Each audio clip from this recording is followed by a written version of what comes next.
We've used several different automatic door locks on our doors over the years, and this one is my absolute favorite. Not only is it stylish, I love the functionality of it. So I programmed it where my finger can open the door and lock the door as well.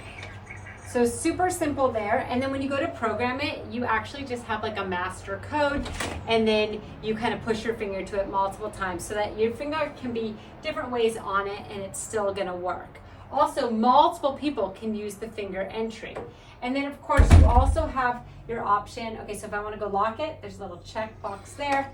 That's going to lock it. And then you can also open your door with your code as well. So obviously I'm not going to show you what my code is, but we'll just pretend bop, bop, bop, bop, bop, bop, bop.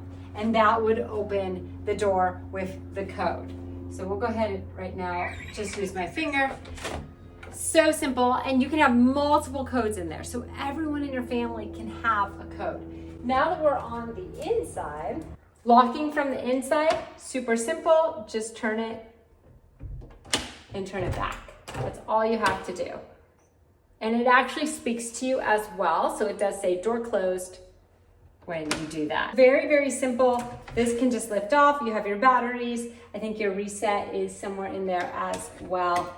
This has been such a great electric door lock. We really love it. I love all the functionality. I love that every person in the family can have a different passcode, can have a different fingerprint entry with it. It's so simple to use. My 5-year-old can use it. We love it, and I know you're gonna love it as well.